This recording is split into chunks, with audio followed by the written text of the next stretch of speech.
الله الرحمن الرحيم الحمد لله رب العالمين والصلاة والسلام على سيد الأنبياء والمرسلين محمد وعلى آله وصحبه أجمعين أما بعد.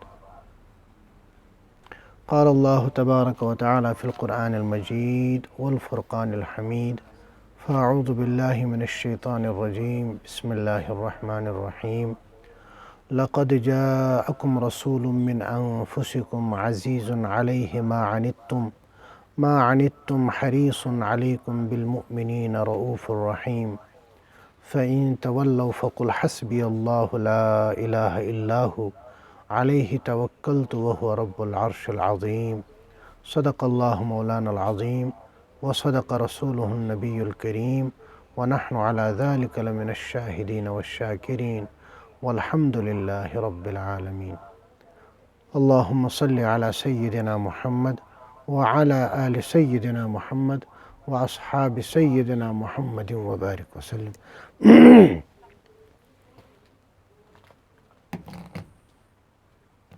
سبحانك لا علم لنا إلا ما علمتنا إنك أنت العليم الحكيم.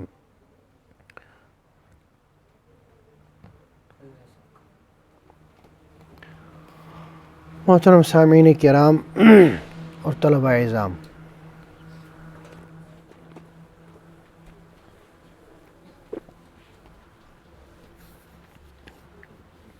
کل کے سبق میں تھوڑی بہت نیٹ ورک پرابلم ہو گئی تھی، جس کی وجہ سے پورا سبق نہیں ہو پایا اور تو گڑبڑ ہو گئی سبق سننے میں، تو کچھ طلباء کو اچھی طرح سنائی نہیں دیا ہے، تو اس لیے میں کل کا سبق پھر سے اس کا ریوائز کرتا ہوں، اس کو دہراتا ہوں اور پھر مزید تھوڑا سا آگے انشاءاللہ آج کے سبق میں ہم پڑھیں گے۔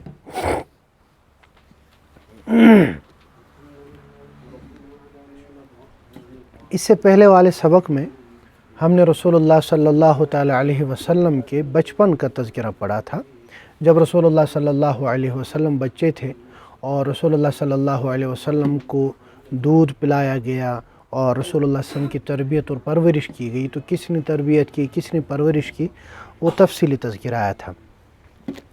آج کے سبق میں ہم رسول اللہ صلی اللہ علیہ وسلم کی نوجوانی اور پھر جوانی کا تذکرہ پڑھیں گے۔ نوجوانی اور پھر جوانی کا تذکرہ پڑھیں گے۔ یہ نوجوانی اور جوانی کیا ہوتی ہے، تھوڑا فرق ہوتا ہے۔ 12 کمپلیٹ جب انسان ہو جاتا ہے تو اس کے بعد نوجوانی شروع ہو جاتی ہے، کیونکہ بلوغت کے آثار جو ہے ٹین ایج میں ہی انسان کے شروع ہو جاتے ہیں، تو اس کو ہم نوجوانی کی عمر کہتے ہیں۔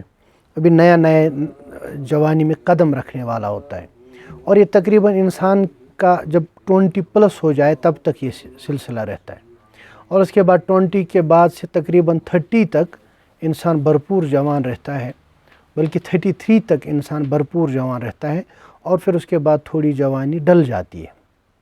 40 تک انسان کی جو جوانی ہے وہ ڈلتی جو ہے تھوڑی اور ڈل جاتی ہے، اور پھر 40 کے بعد انسان اب بڑھاپے کی طرف، ادھیڑ عمر اس کو کہتے ہیں، ادھیڑ عمر اور پھر بڑھاپے کی طرف چلا جاتا ہے۔ تو جب ہم نے کہا رسول اللہ صلی اللہ علیہ وسلم کی نوجوانی اور جوانی، تو اس کا مطلب ہے رسول اللہ صلی اللہ علیہ وسلم کی ٹین ایج اور اس کے بعد پھر نوجوانی، یعنی 20+ کی جو عمر تھی وہ کس طرح گزری اور کن حالات میں گزری، اور رسول اللہ صلی اللہ علیہ وسلم کے کیا معمولات تھے۔ جب رسول اللہ صلی اللہ علیہ وسلم مکمل 12 سال کے ہو گئے، تو چونکہ قریش کا قافلہ چلتا تھا، یعنی قریش جو ہے وہ تجارت کرتے تھے، مکہ سے مال لے جاتے تھے۔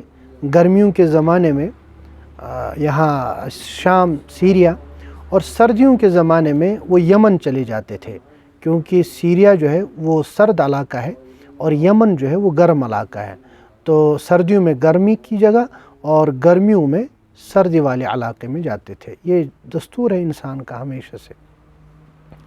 تو جب رسول اللہ صلی اللہ علیہ وسلم کی عمر مبارک 12 سال ہوئی تو قریش کا ایک قافلہ تیار ہوا اور ان کو جانا تھا تجارت کے سلسلے میں ملک شام۔ تو ان میں ابو طالب یعنی رسول اللہ صلی اللہ علیہ وسلم کے جو چچا جان تھے، جن کی کفالت میں آپ صلی اللہ علیہ وسلم تھے، وہ بھی آپ کے ساتھ، یعنی وہ بھی اس قافلے میں تھے۔ پہلے انہوں نے ارادہ کیا کہ رسول اللہ صلی اللہ علیہ وسلم کو نہ لے جائیں، لیکن پھر جب دیکھا کہ رسول اللہ صلی اللہ علیہ وسلم جو ہے جانے کے لیے آمادہ ہیں، اور اگر نہیں لے جائیں گے تو اس کی وجہ سے رسول اللہ صلی اللہ علیہ وسلم کو تھوڑا حزن و ملال ہوگا، تو اس لیے ان کو بھی ساتھ لے لیا۔ اب چلتے چلتے مکہ کی حدود سے پھر عرب کی حدود سے باہر نکلے تو ایک جگہ آتی ہے بصرہ۔ یہ بصرہ جو ہے سیریا سے بالکل قریب جگہ آتی ہے۔ وہاں پہ ایک عیسائی راہب، جس کو آپ جو ہے پریسٹ کہہ سکتے ہیں، وہ رہا کرتا تھا، جس کا نام جرجیس تھا، اور اس کا لقب جو ہے بحیرہ راہب تھا، یعنی بحیرہ راہب کے نام سے وہ مشہور تھا، اور بڑا ذی علم تھا، جاننے والا تھا، آسمانی کتابوں کو خوب اس نے پڑھ رکھا تھا۔ جب بھی یہ قافلے جاتے تھے وہ ہمیشہ اپنے ہی اس کو صومعہ کہتے ہیں، یعنی ان کا جو اپنا حجرہ ہوتا ہے، عبادت خانہ ہوتا ہے، اسی میں رہا کرتا تھا، کبھی نہیں نکلتا تھا۔ پہلی دفعہ ایسا ہوا کہ اس نے ایک قافلہ دیکھا اور یہ نکلا اور ایک ایک کو دیکھنے لگا، اور دیکھنے کے بعد رسول اللہ صلی اللہ علیہ وسلم کا ہاتھ پکڑ لیا، اور ہاتھ پکڑنے کے بعد کہتا ہے ھذا سید العالمین، ھذا رسول رب العالمین یبعثہ اللہ رحمۃ للعالمین، یہی سردار ہے دونوں جہانوں کا، یہی رب العالمین کا پیغمبر ہے جسے اللہ تعالیٰ تمام جہانوں کے لیے رحمت بنا کر بھیجے گا۔ اب یہ وہ کہہ رہا ہے۔ قریشیوں نے کہا بھائی آپ کو کیسے پتہ چلا، آپ کو کیسے یہ معلوم ہے، کیونکہ 12 سال کا بچہ ہے، 12 سال کی عمر ہے، تو آپ کو کیسے؟ انہوں نے کہا کہ جب آپ آ رہے تھے گھاٹی سے، میدانی راستے سے آ رہے تھے، تو جو بھی درخت تھا، جو بھی پتھر تھا، وہ ان کے سامنے جو ہے سجدہ کرتا تھا، اور پیغمبر کے علاوہ کسی کے سامنے یہ درخت وغیرہ نہیں جھکتے۔ اب ان کا جھکنا کیا تھا؟ ظاہر سی بات ہے وہ ظاہری جھکنا تو نہیں ہوگا، ورنہ قریش بھی دیکھتے، وہ اور کوئی جھکنا ہوگا جو اس نے محسوس کیا، لیکن قریشیوں نے اس کو محسوس نہیں کیا۔ اس کے بعد اس نے کہا کہ آج تم سب کی دعوت ہے، تم سب کو میں کھانا کھلاؤں گا۔ میں نے کہا ٹھیک ہے۔ جب کھانے کا وقت آیا سب لوگ آئے، تو اس نے کہا بھائی وہ بچہ کہاں ہے؟ تو انہوں نے کہا وہ کہیں اونٹ لے کے گیا ہے، یا اونٹ چرانے گیا۔ تو انہوں نے کہا بھائی اسی کے لیے جس کے لیے میں نے دعوت کی تھی اسی کو تم نہیں لائے، اس لیے فوراً بھیجا گیا بندے کو، اور رسول اللہ صلی اللہ علیہ وسلم کو لائے۔ اب جب وہ لا رہے تھے تو چونکہ گرمی کا زمانہ تھا اور ابھی دھوپ پڑ رہی تھی، تو سب لوگ سائے میں بیٹھے تھے، رسول اللہ صلی اللہ علیہ وسلم کے لیے کوئی سائے کی جگہ نہیں تھی۔ اب رسول اللہ صلی اللہ علیہ وسلم ایک کنارے پہ بیٹھے تو درخت کا سایہ اسی طرف مڑ گیا۔ اب جب درخت کا سایہ اسی طرف مڑ گیا تو راہب کہنے لگا دیکھو لوگوں، میں تمہیں کہتا تھا نا کہ یہ رسول ہے، دیکھو ابھی تک سایہ تم پہ تھا، یہ آئے ان کے لیے سایہ نہیں تھا، اب یہ جو ہے سایہ انہی کی طرف مڑ گیا ہے۔ اور پھر قسمیں کھا کے کہنے لگا کہ دیکھو میں تمہیں کہتا ہوں یہ اللہ کا پیغمبر ہے، اور یہ بھی قسمیں کھانے لگا کہ اس کو آگے تم روم نہیں لے جانا۔ رومی سلطنت تھی نا آگے، بیزنٹینی جس کو میں نے کہا تھا، رومن امپائر جس کو میں نے کہا تھا، کہ پورے اس میں سیریا میں اور ترکیہ میں یہ سارے علاقے جو ہے روم ہی میں اس زمانے میں آتے تھے۔ اور کہا کیونکہ وہ اس کو پہچانیں گے، اور پہچاننے کے بعد اس کو قتل کرنے کی کوشش کریں گے، کیونکہ قرآن نے کہا ہے یعرفونہ کما یعرفون ابناءہم، یعنی یہود و نصارہ رسول اللہ صلی اللہ علیہ وسلم کو اسی طرح پہچانتے ہیں جس طرح یہ اپنے بچوں کو پہچانتے ہیں۔ تو جب یہ ان کو پہچان لیں گے تو قتل کریں گے، کیونکہ وہ تو نہیں چاہیں گے کہ یہ پیغمبر بنے۔ تو اب یہ بات ہی کر رہا تھا، اچانک اس نے دیکھا کہ ایک جماعت ایک آ رہی ہے 5-7 لوگوں کی، اور وہ جو ہے کسی کی تلاش میں۔ تو انہوں نے کہا بھائی کس کی تلاش میں ہو؟ کہا کہ تورات اور انجیل کی بشارت کے مطابق یہی مہینہ ہے جس مہینے میں ایک بندہ آئے گا جو نبی ہونے والا ہے، اور وہ روم کی طرف آئے گا، اور ہم اسی کی تلاش میں اس کو قتل کرنا چاہتے ہیں۔ اس راہب نے کہا اچھا یہ بتاؤ، جس چیز کا اللہ تعالیٰ نے ارادہ کر لیا ہو کیا اس کو کوئی روک سکتا ہے؟ انہوں نے کہا نہیں روک سکتا ہے۔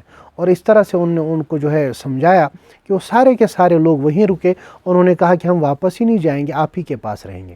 اس کے بعد یہ بحیرہ راہب پھر ان قریشوں سے کہنے لگا کہ قریشوں تمہیں میں کہہ رہا ہوں آگے اس کو نہ لے جاؤ، اور اس کا ولی سرپرست کون ہے؟ لوگوں نے کہا ابو طالب ہے۔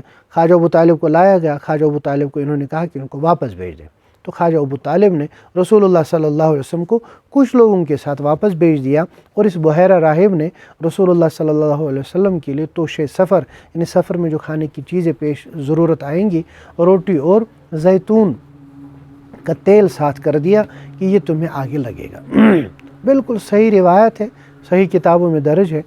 تو اس سے پتہ چلتا ہے رسول اللہ صلی اللہ علیہ وسلم 12 ہی سال کے تھے، تجارت کے سلسلے میں چلے گئے تھے، اور اس زمانے میں بھی لوگوں کو پتہ تھا اور لوگوں نے ان کو جو ہے پہچان لیا علامات کی وجہ سے۔ آگے پھر رسول اللہ صلی اللہ علیہ وسلم کی جب عمر مبارک 14-15 سال ہوئی، اور بعض روایتوں کے مطابق تقریباً 20 سال ہوئی، تو ایک واقعہ پیش آیا حرب الفجار کا۔ یہ عرب کے اندر ایک جنگ ہوئی، اور رسول اللہ صلی اللہ علیہ وسلم کا جو خاندان تھا قریش، ان میں اور قیس پر، یہ پہلے سے جنگ چلی آ رہی تھی۔ عرب میں تو یہ دستور تھا، وہاں جنگیں چلتی تھی اور لمبی لمبی چلتی تھی، تو یہ بھی انہی جنگوں میں سے ایک جنگ تھی۔ اب اس میں پہلے قیس غالب آئے، اور اس کے بعد پھر قریش غالب آئے، اور رسول اللہ صلی اللہ علیہ وسلم کو اس میں شامل کروایا گیا۔ حالانکہ رسول اللہ صلی اللہ علیہ وسلم خود اس کے لیے تیار نہیں تھے، کیونکہ رسول اللہ صلی اللہ علیہ وسلم کو اللہ تبارک و تعالیٰ نے بچپن ہی سے ایسا بنایا تھا کہ رسول اللہ صلی اللہ علیہ وسلم جو ہے کسی جنگ میں جو غیر اللہ کے لیے لڑی جائے، اور ایسی جنگ جو عصبیت کے لیے لڑی جائے، جو خاندان اور زمین کے لیے لڑی جائے، اس کے لیے اللہ تعالیٰ نے ان کو پیدا نہیں فرمایا تھا۔ چنانچہ حضرت علامہ سہیلی رحمۃ اللہ علیہ بڑے سیرت نگار ہیں، الروض العنف ان کی کتاب ہے، اس میں فرماتے ہیں وَإِنَّمَا لَمْ يُقَاتِلْ رسول اللہ صلی اللہ علیہ وسلم مع أعمامه وكان ينبل عليهم وقد كان بلغ سن القتال لأنها كانت حرب فجار وكانوا أيضا كلهم كفارا ولم يأذن الله لمؤمن أن يقاتل إلا لتكون كلمة الله العليا۔ اس کا خلاصہ یہ ہے کہ رسول اللہ صلی اللہ علیہ وسلم اس جنگ میں نہیں لڑنا چاہتے تھے، لیکن اپنی چچاؤں کے ساتھ گئے، لیکن صرف ان کو تیر دیتے تھے، خود بنفس نفی شرکت نہیں کی کہ کسی کو مارا ہو یا کسی کو نقصان پہنچا ہو۔ کیوں؟ حالانکہ رسول اللہ صلی اللہ علیہ وسلم کی عمر اس زمانے میں جو ہے قتال کی ہو چکی تھی، یعنی اس عمر کے ہو چکے تھے کہ آپ لڑ سکتے تھے۔ اور آگے فرماتے کیوں کہ یہ تو جو ہے حرب فجار تھی، یہ تو فسق و فجور کی جنگ تھی، یہ تو عصبیت کی جنگ تھی، یہ تو جو ہے جو لڑائی لڑی جا رہی تھی تو خاندانی لڑائی تھی، یہ اس لیے نہیں تھی کہ اللہ کا کلمہ بلند ہو جائے۔ اور ایمان والا جب بھی لڑتا ہے وہ صرف اور صرف اللہ کے کلمے کو بلند کرنے کے لیے لڑتا ہے۔ اس سے پتہ چلتا ہے کہ ایک ایمان والا جب لڑے، جب وہ جو ہے بلکہ جب بھی اس کا ہاتھ چلے، جب اس کی زبان چلے، جب اس کا جو ہے وجود کسی کام پہ لگے، وہ صرف مقصد یہ ہونا چاہیے کہ بھائی اس سے اسلام کی سربلندی ہو، اس سے اللہ کا کلمہ بلند ہو، اس سے رسول اللہ صلی اللہ علیہ وسلم کا کلمہ بلند ہو، دین اسلام کی سربلندی ہو۔ جی ایمان والے اور غیر ایمان والے میں یہی فرق ہوتا ہے۔ قرآن پاک نے فرمایا الذین آمنوا یقاتلون فی سبیل اللہ والذین کفروا یقاتلون فی سبیل الطاغوت، کہ جو ایمان والے ہیں وہ اللہ کے لیے لڑتے ہیں، اور جو ہے بے ایمان ہیں وہ اللہ کے علاوہ کے لیے لڑتے ہیں۔ یعنی ایمان والے کا لڑنا جو ہے وہ ہمیشہ صرف اللہ کے لیے ہوگا، اللہ کے علاوہ کسی اور کے لیے نہیں ہوگا۔ آپ لوگوں میں سے بار بار جو ہے کچھ ہاتھ اٹھا رہے ہیں، اور میں عرض کر رہا تھا رسول اللہ صلی اللہ علیہ وسلم نے اس جنگ میں یعنی حرب الفجار میں شرکت تو کی، لیکن براہ راست نہیں کی، بلکہ چچاؤں کے کہنے پر، ان کے اصرار پر صرف ان کو تیر دیے۔ اور اس سے پتہ چلتا ہے کہ ایک ایمان والے کا لڑنا، ایمان والے کی بات، ایمان والے کا سب کچھ وہ صرف اعلاء کلمت اللہ کے لیے ہونا چاہیے، اللہ کی سربلندی کے لیے، اللہ کے دین کی سربلندی کے لیے ہونا چاہیے، اس کے علاوہ کسی کے لیے نہیں۔ یہ جو جنگ ہوئی اس کے بعد اللہ کا فضل یہ ہوا کہ پھر صلح ہو گئی۔ عرب میں چونکہ لڑائیاں چل رہی تھی، لیکن کچھ لوگوں نے اس سے پہلے بھی ارادہ کیا کہ نہیں صلح ہو جائے، آپس میں جو ہے پیس ایگریمنٹ ہو جائے۔ 3 شخص تھے، فضل بن فضالہ، فضل بن وداع اور فضیل بن حارث۔ انہوں نے ایک زمانے میں ایک معاہدہ، ایک ایگریمنٹ جو ہے ترتیب دیا۔ ان 3 کے نام پہ اس کا نام رکھا گیا حلف الفضول۔ حلف کا مطلب ہوتا ہے ایگریمنٹ، فضول یہ فضل کے 3 جو ہے، ایک ہوتا ہے کشمیری فضول، یہ وہ نہیں ہے، یہ فضول ہے، یہ 3 جو ہے لوگوں کی وجہ سے اس کو ایسا کہا جانے لگا۔ کہ رسول اللہ صلی اللہ علیہ وسلم نے اس کے بعد جو ہے جو ایگریمنٹ ہوا آپس میں اس میں شرکت کی۔ چنانچہ اس سے پہلے حلف الفضول ہو چکا تھا ایک زمانے میں، یعنی لوگوں نے صلح کی کوشش کی تھی، اور اس میں ان 3 شخصیتوں کا نام آتا ہے جن کا میں نے تذکرہ کیا، فضل ابن فضالہ، فضل ابن وداعہ اور فضیل ابن حارث۔ اس کے بعد زبیر ابن عبد المطلب کے ایک بیٹے تھے، انہوں نے پھر سے اس کا تذکرہ کیا اور انہوں نے کوشش کی کہ اب دوبارہ سے یہ ہو جائے۔ چنانچہ شوال کے مہینے میں یہ جو جنگ تھی وہ ختم ہو گئی، اور اس کے بعد ذی قعدہ میں یہ پھر سے ایک ایگریمنٹ سائن کیا گیا، جو بنو ہاشم، بنو تیم، یہ سب حضرات نے ایک گھر میں عبداللہ بن جدعان ایک شخص تھے انہی کے مکان میں کیا۔ اور یہ جو عبداللہ بن جدعان تھے بڑے اچھے انسان تھے، انہوں نے اس وقت جو ہے سب کے لیے کھانا وغیرہ بھی تیار کیا، اور رسول اللہ صلی اللہ علیہ وسلم بھی اس میں خود حاضر تھے، اور یہ ایگریمنٹ سائن کیا گیا، یہ ایگریمنٹ اس وقت طے کیا گیا کہ بھائی ہم ہمیشہ مظلوم کی مدد کریں گے، اس کی حمایت کریں گے، چاہے مظلوم اپنا ہو پرایا ہو، اپنے یعنی اسٹیٹ کا ہو، اپنے سے باہر کا ہو، جو بھی ہو مظلوم ہو ہم اس کی مدد کریں گے، وہ کوئی بھی ہو۔ چنانچہ سب کا اس پر ایگریمنٹ ہوا، اور رسول اللہ صلی اللہ علیہ وسلم بعد میں بھی اسلام کے زمانے میں بھی اس کا تذکرہ فرمایا کرتے تھے، بلکہ ایک مرتبہ رسول اللہ صلی اللہ علیہ وسلم نے فرمایا کہ اس معاہدے میں، یعنی اگر مجھ کو اس معاہدے کے مقابلے میں سرخ اونٹ بھی دیے جائیں تو میں ہرگز اسے پسند نہیں کروں گا۔ اسلام کے زمانے میں بھی اگر مجھے کوئی اس جیسے معاہدے کے لیے بلائے تو میں ضرور اس میں حاضر ہوں۔ اس سے پتہ چلتا ہے کہ رسول اللہ صلی اللہ علیہ وسلم چاہتے تھے کہ امن و امان کے ساتھ رہا جائے، امن و امان کے ساتھ جو ہے سب لوگ زندگی گزاریں، اور کوئی کسی کے اوپر ظلم و زیادتی وغیرہ نہ کرے۔ تو یہ جب یہ واقعہ ہوا تو بعض روایتوں سے پتہ چلتا ہے کہ آپ صلی اللہ علیہ وسلم کی عمر مبارک 14 یا 15 سال تھی، بعض سے پتہ چلتا ہے رسول اللہ صلی اللہ علیہ وسلم کی عمر مبارک اس وقت 20 سال تھی۔ تو یہ وہ زمانہ تھا۔ اس کے بعد رسول اللہ صلی اللہ علیہ وسلم نے باضابطہ تجارت شروع کی، اور اس کے بعد تجارت کے ساتھ ساتھ بعض اوقات رسول اللہ صلی اللہ علیہ وسلم نے لوگوں کا کام بھی کیا، جس کو آج کے زمانے میں آپ جو ہے ملازمت بھی کہہ سکتے ہیں، اور بھی کوئی لفظ جو آپ جو ہے اس کے لیے استعمال کر سکتے ہیں۔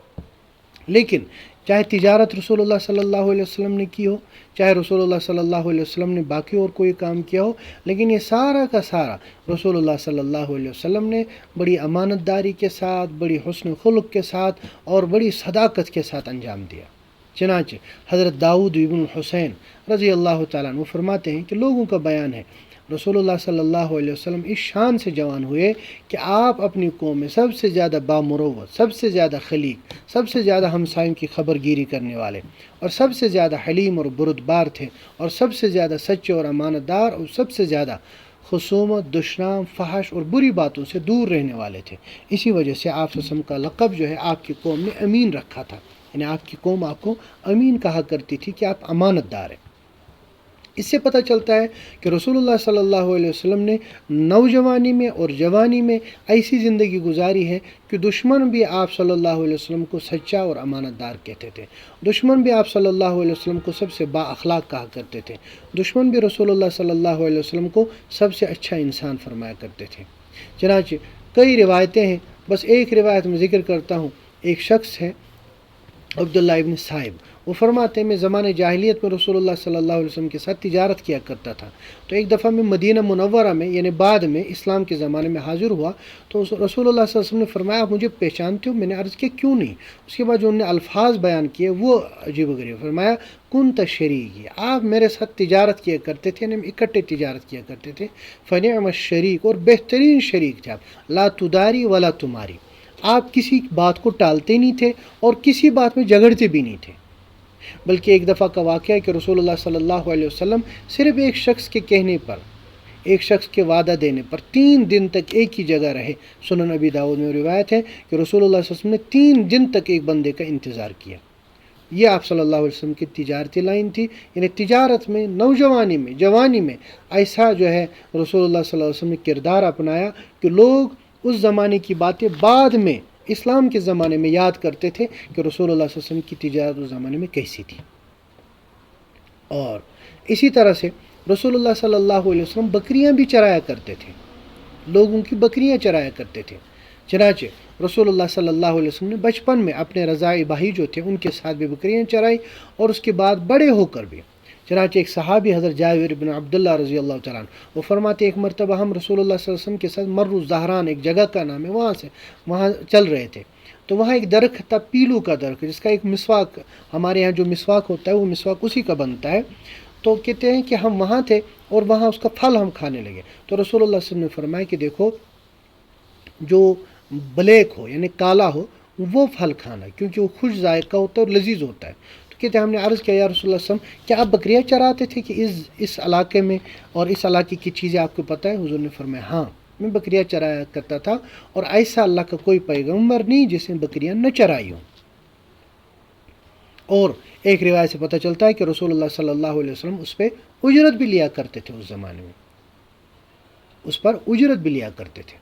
اب دیکھیں دو چیزیں آ گئی، ایک سے پتہ چلتا ہے رسول اللہ صلی اللہ علیہ وسلم تجارت بھی کیا کرتے تھے، اور تجارت کی ایک دو واقعات میں اور بھی آگے ذکر کروں گا. اور دوسرا پتہ چلتا ہے رسول اللہ صلی اللہ علیہ وسلم دوسروں کا کام بھی کیا کرتے تھے، یعنی ملازمت بھی کیا کرتے تھے. اس میں ہمارے لیے، ہمارے نوجوانوں کے لیے، ہمارے جوانوں کے لیے بڑا اہم سبق ہے. اور سبق یہ ہے کہ ہمیں کسی بھی کام کو کبھی معیوب نہیں سمجھنا چاہیے. ہمیں ہر کام کو بشرطے کہ وہ حلال ہو، صحیح ہو، اسلامی شریعت کے مطابق ہو اور شریعت کے ساتھ متصادم نہ ہو، ایسا کام ہو تو ہمیں کبھی بھی اس سے پس و پیش نہیں کرنی چاہیے، بلکہ ہمیں ہمیشہ جو ہے اس میں بڑھ چڑھ کر حصہ لینا چاہیے. ہمارے نوجوانوں کی آج عجیب و غریب ذہنیت ہے.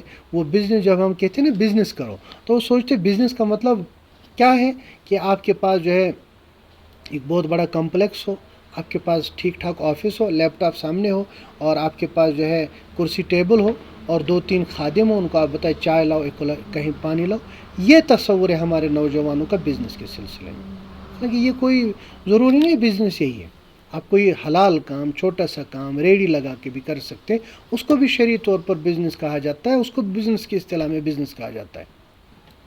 اور ہر کسی کی نظر اس پہ لگی رہتی کہ میرے والدین نے کیا کیا، بس اسی کو ہم لے کے چلتے. بھائی یہ سوچو کہ آپ زیرو سے کیوں نہیں شروع کر سکتے؟ دنیا کے جتنے بھی بڑے بڑے بزنس مین ہیں، اگر آپ ان کا تذکرہ پڑھیں گے تو پتہ چلے گا آپ کو کہ بچپن سے زیرو سے انہوں نے سٹارٹ کیا، محنت کی، امانت داری کے ساتھ، ایمانداری کے ساتھ آگے چلے.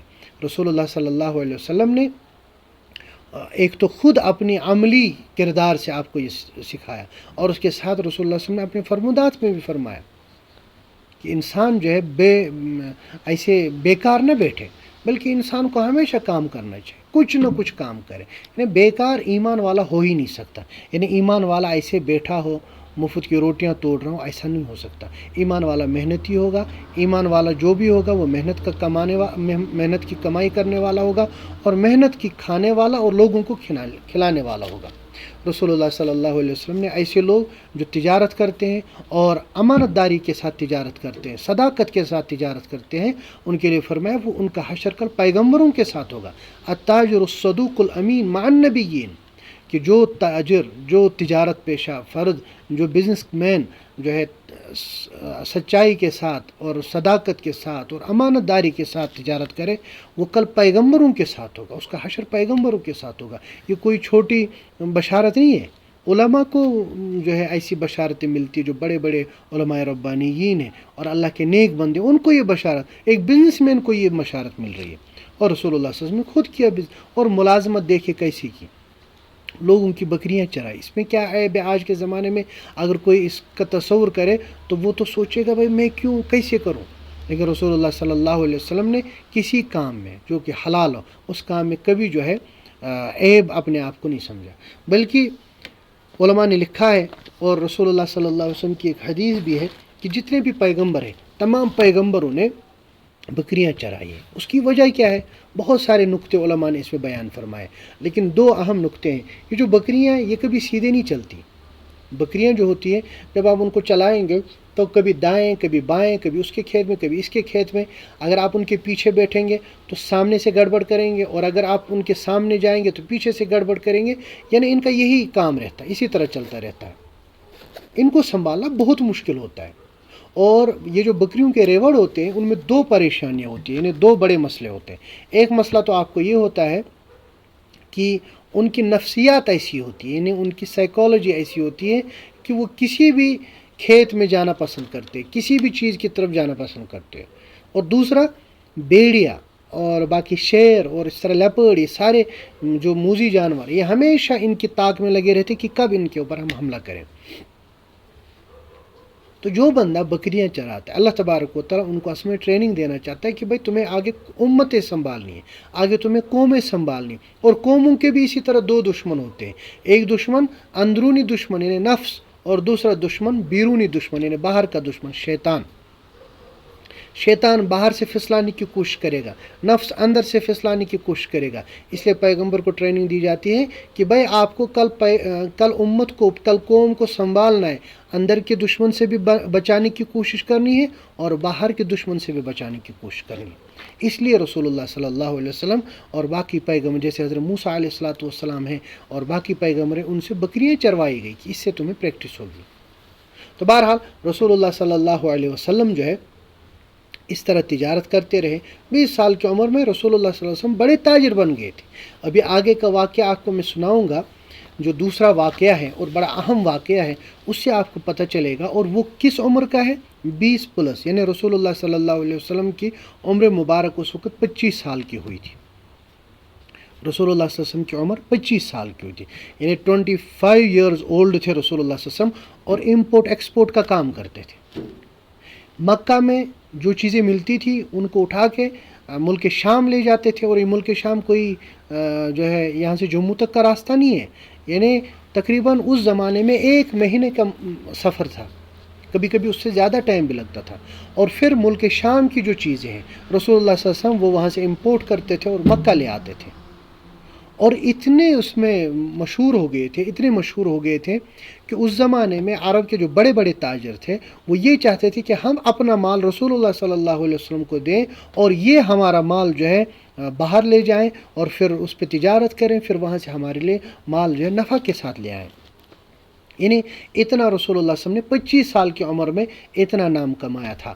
اس میں ہمارے لیے، ہمارے نوجوانوں کے لیے اور ہمارے بڑوں کے لیے بھی عبرت ہے کہ دیکھیں رسول اللہ صلی اللہ علیہ وسلم، آپ یہ نہ سوچیں کہ وہ مسجد میں بیٹھتے تھے، مسجد کے ملا تھے اور تسبیح لے کے بیٹھتے تھے، بس وہی کام تھا اور کوئی کام نہیں تھا، اور بچوں کو پڑھاتے تھے اور یہ کرتے تھے. نہیں، جہان دیدہ شخصیت، پورے عالم کے اوپر نظر تھی.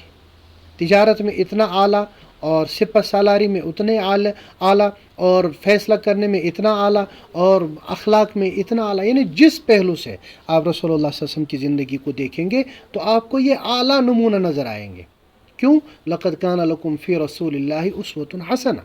چنانچہ جب رسول اللہ صلی اللہ علیہ وسلم 25 سال کے ہو گئے تو مکہ سے چونکہ وہ مال لیا کرتے تھے تو وہاں پہ ایک شریف خاتون ایک تھی جس کا نام تھا حضرت خدیجۃ الکبریٰ رضی اللہ تعالی عنہ. یہ جو حضرت خدیجۃ الکبریٰ رضی اللہ تعالی عنہ تھی، یہ بیوہ خاتون تھی. اس سے پہلے ایک کے ساتھ نکاح ہوا تھا، جو ہے ان کا انتقال ہو گیا، پھر دوسرے کے ساتھ یعنی نکاح ہوا ان کا بھی، اس کے بعد یہ بیوہ تھی اور مکہ میں رہا کرتی تھی اور مالدار خاتون تھی اور پاک دامن تھی، بڑی عفیف تھی اور نسبی شرافت اور ہر قسم کے اخلاق سے مزین تھی. ان کو اس زمانے میں عرب والے، مکہ والے طاہرہ کہتے تھے. طاہرہ کا مطلب ہوتا ہے پاک باز خاتون، یعنی جس کی گواہی ہر کوئی دے کہ یہ پاک ہے.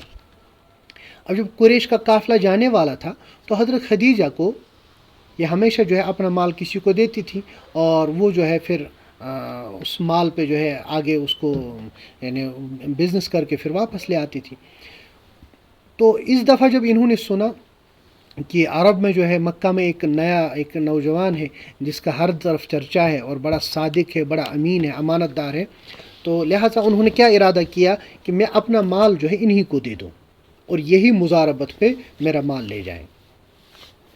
مزاربت، یہاں پہ 2 لفظ یاد رکھیں، ایک ہوتا ہے مشارکہ، دوسرا ہوتا ہے مزاربہ.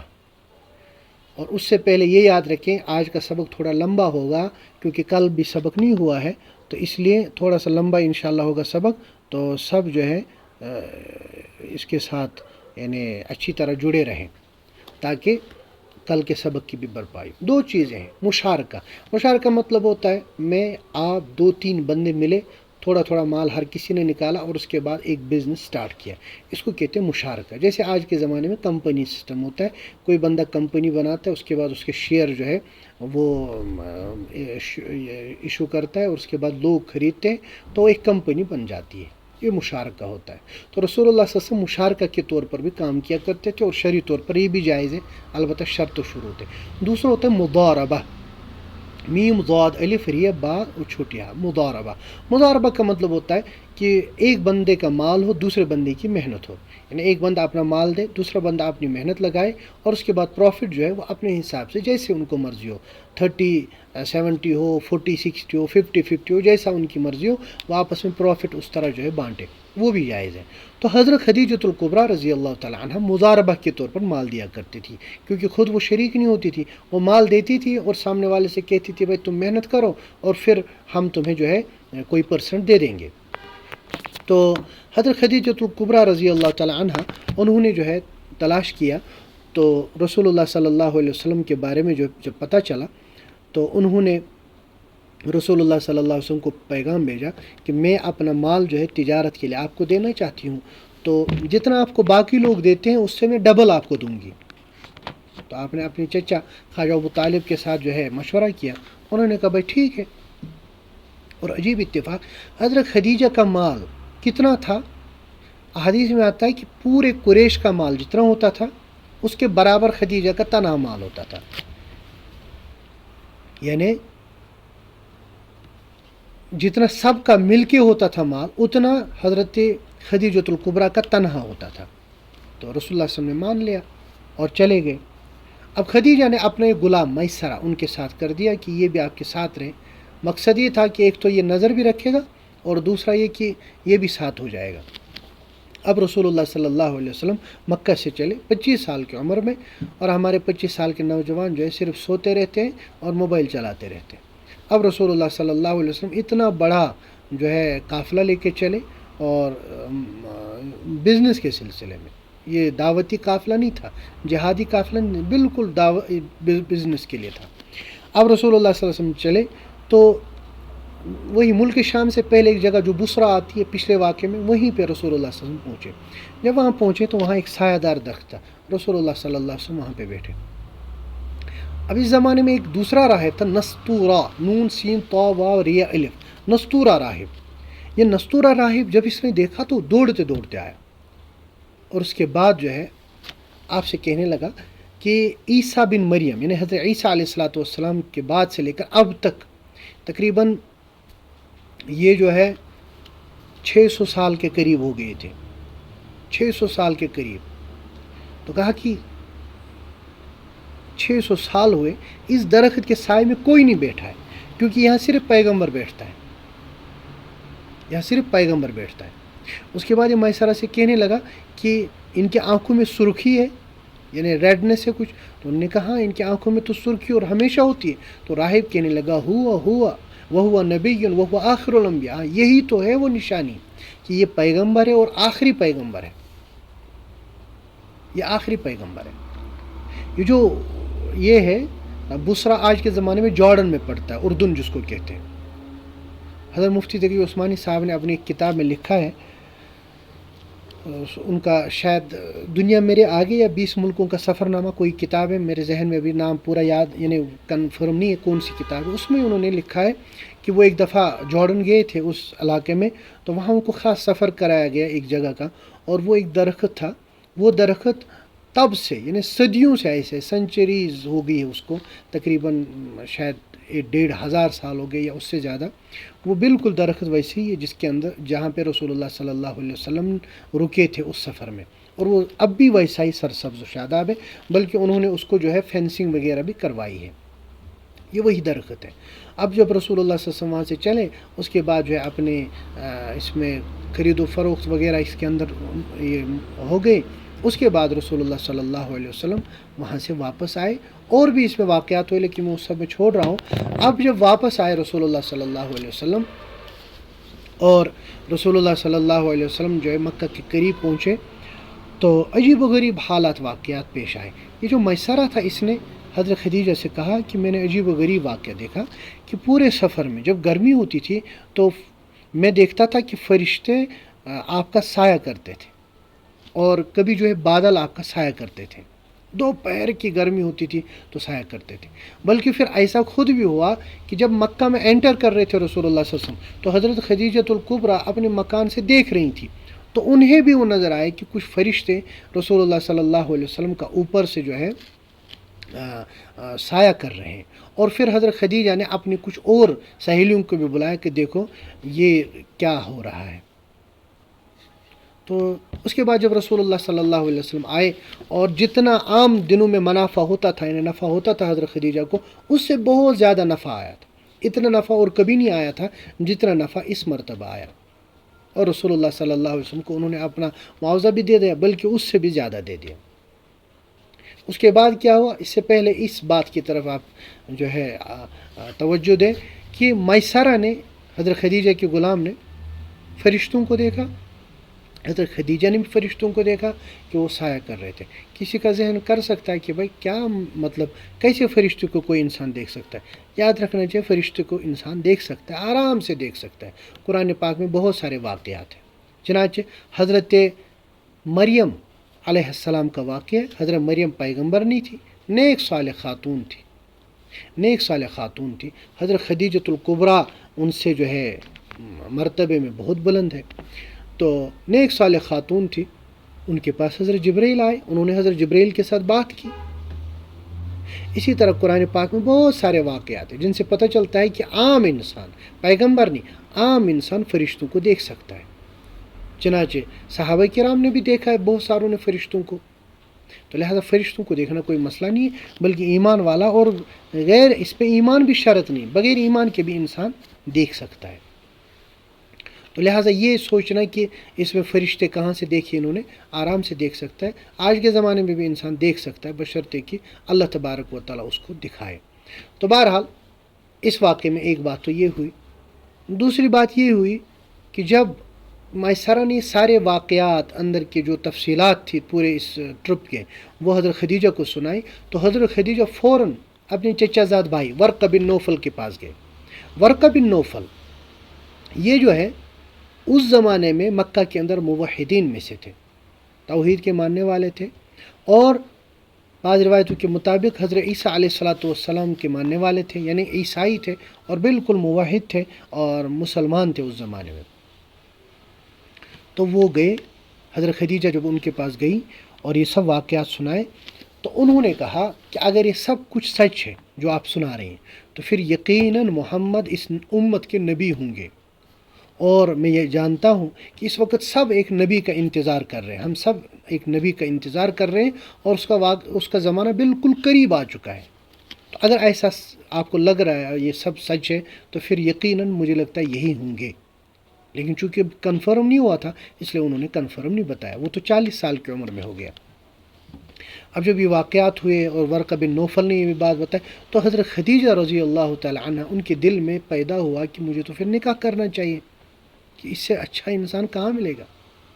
لہٰذا جب رسول اللہ صلی اللہ علیہ وسلم جو ہے واپس آئے تھے یہاں سے، تو اس کے 2 مہینے اور 25 دن کے بعد، یعنی تقریباً 3 مہینے کے بعد، حضرت خدیجہ نے پیغام نکاح یہیں سے بھیج دیا، اور رسول اللہ صلی اللہ علیہ وسلم کو جب پہنچا، انہوں نے کہا میں گھر والوں سے مشورہ کروں گا، چچا سے مشورہ کیا، اور خواجہ ابو طالب نے کہا بالکل ٹھیک ہے، کیونکہ بہترین لڑکی ہے۔